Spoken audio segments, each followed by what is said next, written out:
the epilogue of Fuzzy Mud, I thought I would bring it back to the place where we began our read aloud. I was sitting in this big pink chair and you guys were on the rug, so I'm just going to imagine you all sitting around me on the rug while I read the last part of Fuzzy Mud. Like I said, it's the epilogue. Now, you may have noticed in some of the chapter books you've read that there's a prologue at the beginning or an epilogue at the end. Sorry about that, I got to turn my phone on silent over here. Prologues come at the beginning. They kind of tell you where the story is going to begin. They set the stage and the setting for the story, or they might be like a note from a friend of the author or a famous person or someone who's special to the author, or they could be by the author. Epilogues serve as sort of the concluding speech or the concluding information for the text. So this epilogue is going to kind of tie the bow on the end of Fuzzy Mud. You guys ready? Hope you are. All right. And this is how it's spelled, epilogue. All right. For hundreds of thousands of years, human beings lived in a world without bioline. There was no gasoline, no nuclear power plants, no electric lights. Water was clean and the night sky glittered with 1,000,000 stars. There were also fewer people in the world. It is estimated that 1,000 years ago there was a total of about 300 million people living on Earth. World population didn't reach the 1 billion mark until the early 1800s, but by the 1950s that number had more than doubled. In 1951, more than 2.5 billion people inhabited the planet. I'm going to pause right there. Why would the author be sharing this information with us? Because we know that this is a literary text. It's telling us a story. But now the author is throwing this informational section in there about how the population has grown. So I'm thinking about that. Why would the author be relating bioline to how the population has grown? It says that for hundreds of thousands of years, human beings lived in a world without bioline. So my brain is predicting maybe the author is sharing this with us to give us the justification for why we need bioline, even though it's caused such destruction with the Fuzzy Mud. I don't know. Let's keep going. By the 1990s, the world population had doubled yet again, and in 2011, it was reported that there were more than 7 billion of us eating, drinking, driving cars, using bathrooms day after day. 2 times 7 billion equals 14 billion. 2 times 14 billion equals... Which is why, even after the Heathcliff disaster, the Senate Committee on Energy and the Environment voted unanimously to support the continued production of bioline. The committee was presented with a Hobson's choice. We just talked about that. Either risk worldwide catastrophe or give up on a source of clean, affordable energy. They concluded that the risk of catastrophe was extremely small. They hoped.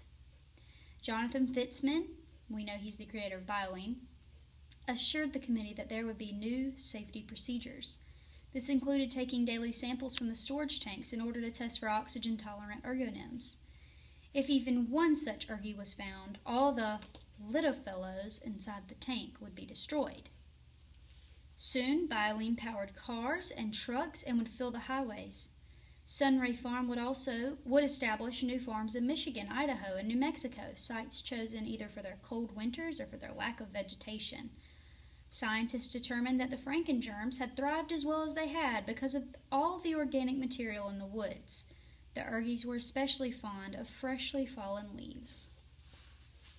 1 week after returning from Washington, D.C., Tamaya still felt a glow of excitement from the experience. Everyone had told her how well she had done, praising her maturity and her poise. Monica kept reminding her that she was famous. It was scary returning to the woods again. It was scary climbing up Chad's tree, especially wearing chunky snow boots and fat gloves. Chad in front and Marshall right behind, but both promised they wouldn't let her fall.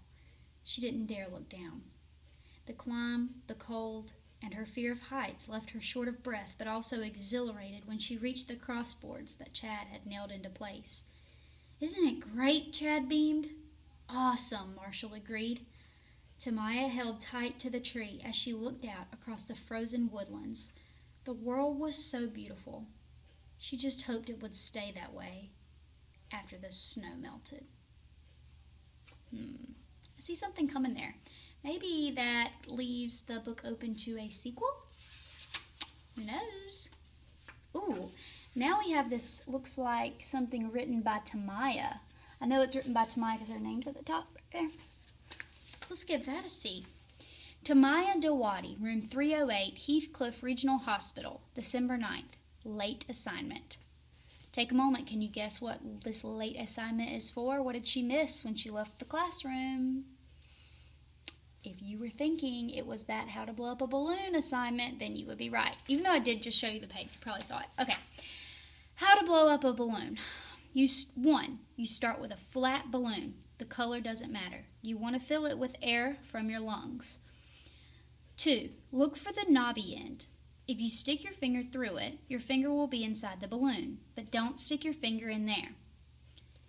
3, okay, put the knobby end inside your mouth. Your lips should be tight around the knob so that when you blow, all your air will go into the balloon and not around it. 4, okay, hold the balloon between your first and second fingers. You have to hold it loose enough to allow air in, but tight enough so that it doesn't move. 5, now blow. 6, repeat step 5 until the balloon is full. 7, between blows, you will need to take breaths. Be sure to squeeze your fingers tight around the balloon when breathing in so that the air can't escape. 8, okay, now you have to tie the balloon. That's the hardest part. Tightly hold the balloon between your first and second fingers so that no air gets out. There will be a little dangly piece of your balloon left over. Stretch out that part and wrap it once around your finger, and then tie it into a knot by slipping the knobby end between your finger and the part wrapped around it. Remove your finger. Ta-da! And that is her assignment, how to blow up a balloon. All right. So sweet.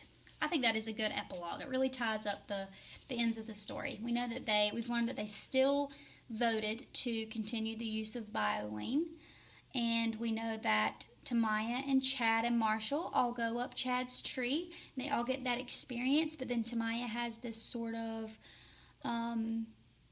these thoughts about how much she loves the world, but hopes that it doesn't end because of bioline when the snow melts, because we know that the snow freezes the fuzzy mud, and so it can't keep growing, and so that's why she's so worried about the snow melting. All right, be sure to take part in our discussion. This will be our final discussion over fuzzy mud, and on our next read aloud, we'll start our new book.